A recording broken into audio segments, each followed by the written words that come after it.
देखो, आज एक चीज समझेंगे हम, बहुत इंपॉर्टेंट है कि जो ट्रिग्नोमेट्री है ना, ये सिर्फ और सिर्फ एक ट्राइंगल के ऊपर बेस्ड है। यानी कि जो राइट एंगल ट्राइंगल आपको दिख रही है ना, इसी के ऊपर ही पूरी हमारे पास ट्रिग्नोमेट्री है और सारे कंसेप्ट भी इसी से ही निकले हैं। तो इसके एक एग्जांपल देखेंगे आज की क्लास में हम। जैसे देखिए, मान लो अगर आपसे मैं कहूं कि बताओ पाइथागोरस थ्योरम क्या होता है, तो हमारा आंसर क्या होगा?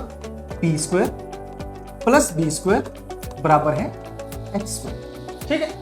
उसके बाद जो ट्रिग्नोमेट्री है उसमें ट्रिग्नोमेट्रिक रेशियो चलती है, मतलब ये जो तीनों साइड्स हैं इनको आपस में डिवाइड करके हम क्या बनाएंगे? Sine theta, cos theta, tan theta, है ना। जैसे यहाँ पे रेफरेंस के लिए लिखूंगा मैं कि साइन थीटा क्या होता है? परपेंडिकुलर और हाइपोटेन्यूज का रेशियो, है ना। कोस क्या होता है हमारे पास? कोस होता है जी बेस और हाइपोटेन्यूज का रेशियो। ऐसे टैन क्या होता है? टैन होता है जी हमारे पास परपेंडिकुलर और बेस का रेशियो, है ना। अब देखिएगा कैसे पाइथागोरस थ्योरम से हमारा एक कंसेप्ट बनेगा ट्रिग्नोमेट्री का, जो आपके प्रीवियस ईयर पेपर में जिसका सवाल बना है।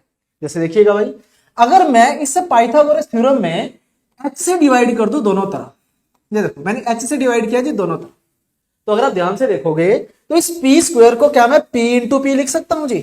आप कहोगे बिल्कुल लिख सकते हैं। p इंटू पी जैसे मैं लिखूंगा तो एक p यहां पे और p अपॉन h। अभी हमने क्या बात करी है कि ये क्या होता है? Sine theta. तो मैं यहां पे इसकी जगह क्या लिख सकता हूं? p साइन थीटा, है ना। ऐसे देखो b इंटू बी है तो मैं b को एज इट इज लिखता हूं और बचा हुआ b अपॉन h क्या बनाएगा? आप कहोगे जी कोस थीटा। तो मैं यहां पे लिखूंगा जी कोस थीटा, और ये बराबर किसके होगा? h से एक h कट जाएगा तो किसके बराबर हो जाएगा? h के बराबर हो जाएगा। तो भाई ये हमारे पास एक सिंपल सा कंसेप्ट है ट्रिग्नोमेट्री का, जो 2025 के पेपर में जिसका सवाल पूछा गया था। और सवाल कैसे पूछा गया था आपसे कि बताइए 5 sine theta plus 12 cos theta की वैल्यू कितनी है? हमारे पास 13 है। तो बताइए tan theta plus sec theta का वैल्यू कितना होगा? ये सवाल पूछा गया था। तो भाई जब भी कभी इस तरीके से हमारे पास सवाल आए तो साइन का जो कोफिशिएंट होगा वो हमेशा क्या होगा? परपेंडिकुलर। कोस का कोफिशिएंट क्या होगा जी? हमारे पास बेस। और जो बराबर में लिखा होगा वो क्या होगा? हाइपोटेन्यूज।